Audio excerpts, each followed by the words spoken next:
Japan has had a long, rich history of ghost legends and lore that have affected just about every facet of artistry, including books and novels and pictures and artwork and everything. It's completely tied into the culture, so it says, in this new release of Daiei Gothic. And I'm going on an adventure to study some ghost horror movies that I've never seen before, and I'd like to tell you about 3 of them. Let's get into it.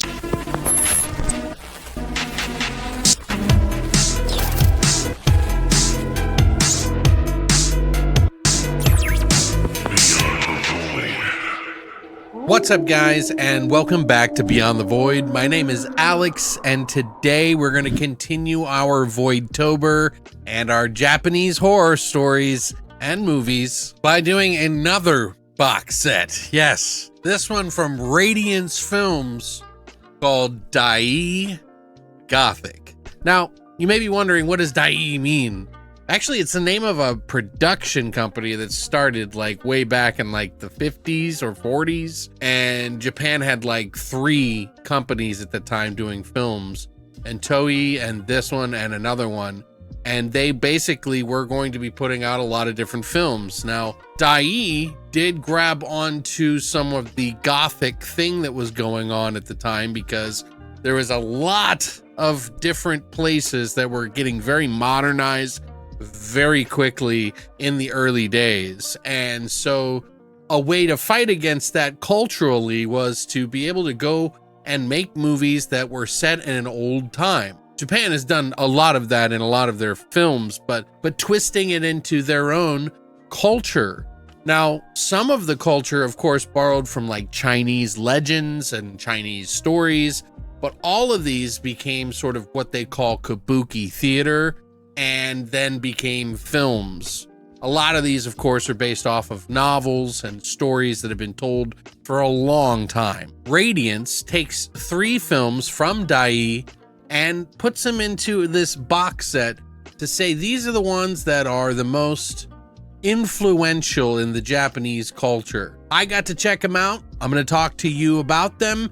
We have 3 different movies, and I did them in a different order than this box set is. First up, we have the Ghost of Yotsuya, and this is a 1959 film that was directed by Kenji Misumi. It was one of the first films that really kind of grabbed onto the Gothic thing. The second film is from 1968, and it was a film by Satsuo Yamamoto, which is The Bride from Hades, which is actually after this film, I think, which is The Snow Woman, which was directed by Takusa Tanaka. And I'll be going over each of these films in that order, and then I'll get into the unboxing and what everything is in it, so you can find out if this is something you'll want to purchase for yourself, or at least put it on the wish list. But let's get into it.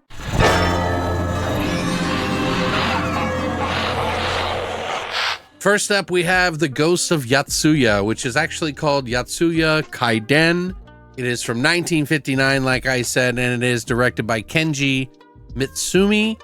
And there's been other versions of this film, actually, that have been done in the years since. And it was actually written in 1825 by Tetsuya Nobuko IV. Story about a man who was like a hired sword, and his wife. They are down on their luck because they don't have a job as of right now, and he's kind of working into the modern world by trying to find a new job.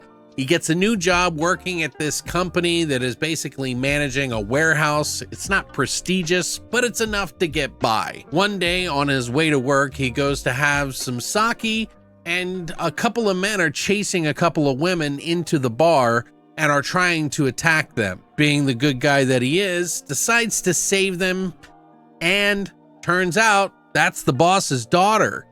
And then the boss's daughter starts getting a crush on the guy and starts to tell her dad, hey, I want to marry that guy. He's the one I want to be with. And he's like, well, he's married. You can't be with him. And being that she is the princess that she is, he, of course, decides to make a plan with his underlings to basically trick the man into wanting to leave his wife by poisoning her, which disfigures her, and she turns into a ghost, exacting revenge on everyone, including her husband. But it is a twisty story that takes a very, very long time to get to the good stuff. It very much isn't even a horror movie up until the last third of the movie. I did like this movie though, but it does take a while to get there. So, you know, I'm looking at the whole.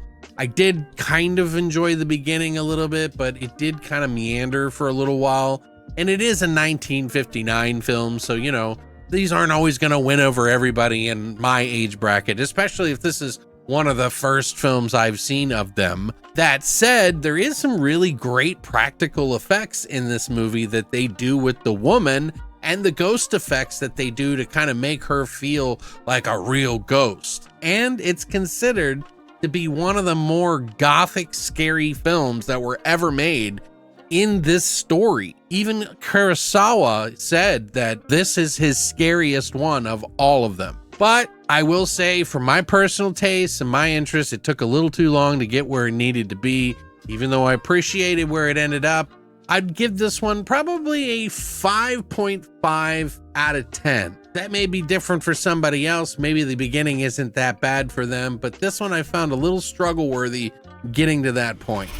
And the next one we have, the second film, is a film from 1968 by Satsuo Yamamoto, and that is The Bride from Hades. Now, this is also called Peony Lantern, which is named after a flower, but it's mostly The Bride from Hades, as what a lot of people know it as. And it is about a handsome samurai who is so enchanted by a beautiful woman who comes with her maid in the middle of the night to kind of woo him into sort of loving her. His parents at the time were asking him to marry some woman who has this prestigious name.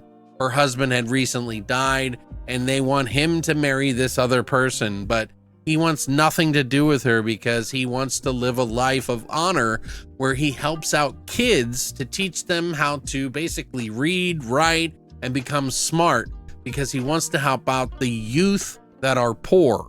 She shows up in the middle of the night as he's pushing lanterns out into the sea, and they say, "Thank you for pushing ours out. Those were ours. Can we walk home with you?" And they were really nice to him, and they show up at his door and they're telling him this woeful tale about how she was not married and they killed everybody off or something, and she lost her husband and they treated her terribly. After meeting her a couple of times during this festival that's going on, it's called a Bon Festival, where the dead sort of come back, ancestors and the dead. He is visited by these two women who are definitely ghosts, but he doesn't know.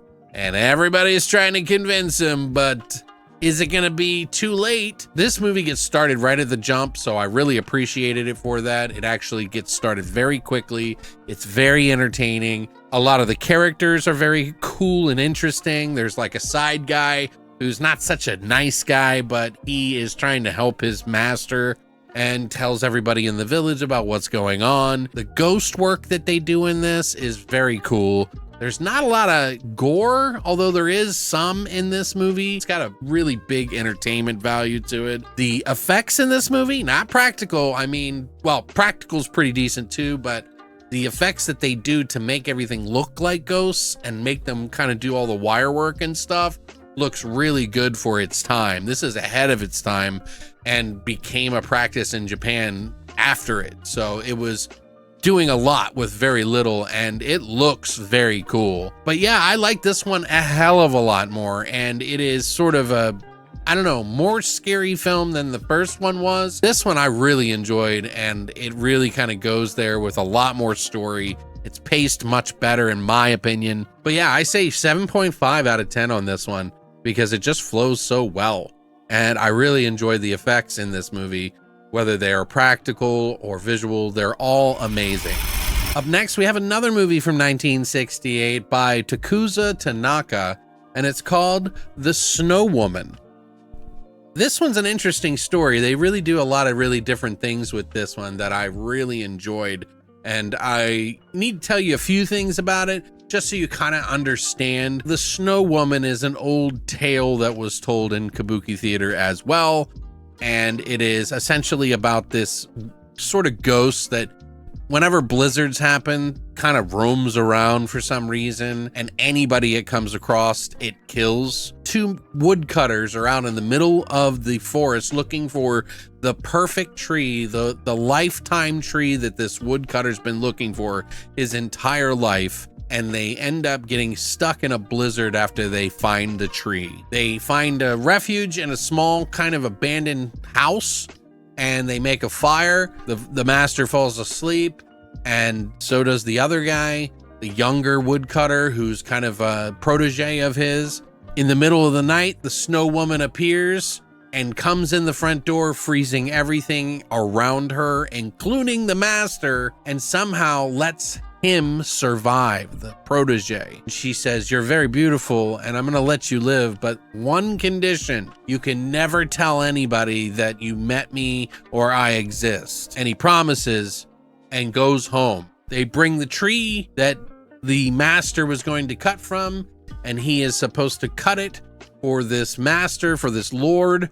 And there's other stuff that happens, but essentially the Snow Woman appears somehow and falls in love with him, and then they have like this relationship, but things go a little sour with this woodcutting job that he has, and she's sort of hiding her powers behind his back. I won't say anything more than that, but there's just a lot more that goes on. This one I thought was really cool. It's really well done. The acting is really good. Not as like gruesome or dark or scary as this one, although you could say that the Snow Woman is pretty scary because she's got these really cool looking eyes and everything. In fact, it's on the cover here.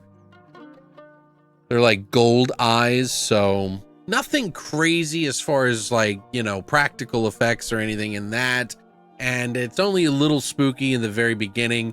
Plus the end is kind of cool what happens. It's pretty wild. Man, I thought this was actually one of the better ones. It's pretty close to a 7.5. If it's not a 7.5, it's a minimum of a 7 out of 10. But that's actually a pretty good score for me, especially with these older movies, because I'm not used to watching them. I really enjoyed it, and I'm glad I got to check it out and get more acquainted with some of these old Japanese tales. Pretty cool stuff. We're going to get into the box set and tell you everything that's inside of all of these so that you can choose for yourself if this is something that you might want to pick up for Halloween. You can buy it now. It's available from everywhere, and I think it's like $59 for the whole thing, but we'll get into that right now.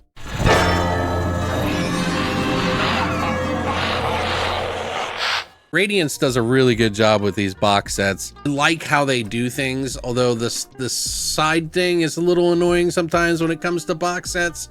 But, you know, everybody seems to struggle with that a little bit. You got nothing on the top, nothing on the bottom. You do get the Daiei Gothic there, and then you get the Daiei Gothic there, which looks really cool. I might just keep that on there. On the back, you actually can see that they got the names of the movies in the Japanese Ghost series, or Japanese ghost stories. And I'm going to go through the covers for these. You get the red disc here. There is a secondary artwork that is on here. It's a new 4K restoration on all of these, by the way. This is uncompressed mono PCM audio. They get an appreciation by filmmaker Kiyoshi Kurosawa, who talks about the film for about 20 minutes. The Endless Curse of Oiwa, which is the name of the woman in the first movie. A visual essay by Japanese film expert Kyoko Harano, which is about 22 minutes, and these are all from this year. There's a trailer, a newly improved English subtitle translation, reversible sleeve, which I just showed you, from artwork by Filippo Di Battista, and then obviously the limited edition 80-page booklet that you get in here as well. And I'll show you that towards the end. Up next, we got the Bride from Hades. Obviously, you get the front and the back here. The disc is kind of like a purple color, like they went for a different shade in this. I think it's kind of cool. Some of the new artwork is behind here.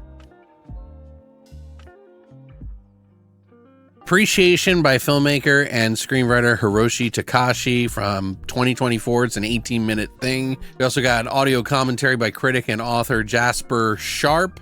The trailer, newly English subtitled translations, and obviously the reversible artwork by Batista. The Snow Woman, which you can see here. This is the cover on the inside. I kind of like the old ones a little bit better. Some new artwork in here by Batista. The disc is blue in here, so you got 3 different ones: red, purple, and then blue. Appreciation by filmmaker Masayuki Ochiai, which is a 16-minute presentation from 2024. A visual essay by Lafcadio Hearn scholar Paul Murray, which is about 7 minutes from 2024. The trailer and new English subtitles. Now this is pretty cool. Now this is really thick. They have sort of the cast and crew for each of the movies in the beginning of this. Kind of interesting this way. But then they also have The Sword in the Shadow, which is by Tom Mess. The Haunting of Japan from 2024 by Zach Davison. A review of Ghost of Yotsuya by Mami Ogura.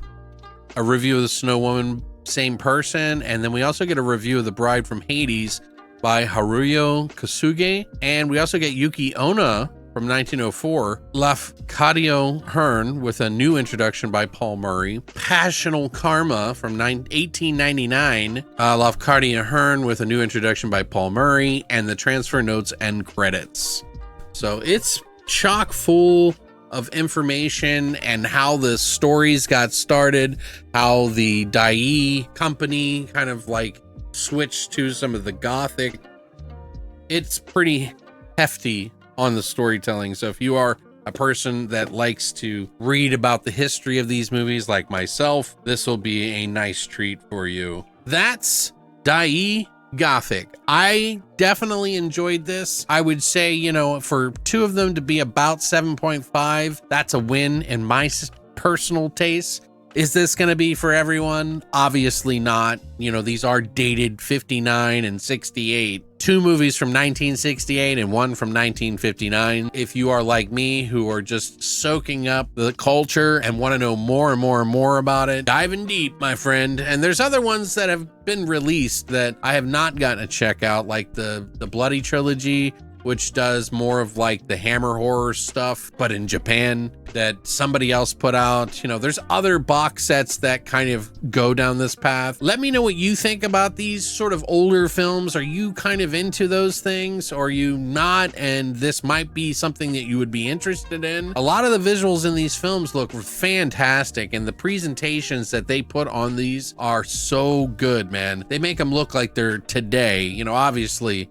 they're a little dated, but the print looks amazing. But thank you, MVD Entertainment, and of course Radiance, for putting out another fantastic release and letting me check it out for my viewers. I hope you guys appreciate that. And if it is something that you would like to pick up, I do have some links down below for you to be able to pick it up. It's 50 to 60 bucks right now, depending where you buy it. But let me know what you think in the comment section down below. Happy Halloween, everybody, and happy Voidtober. I should have another video out tomorrow of another Japanese film called Dagra Magra. We'll finish this up with a couple more films, then be done. Thanks for coming by, and as always, long live the Void.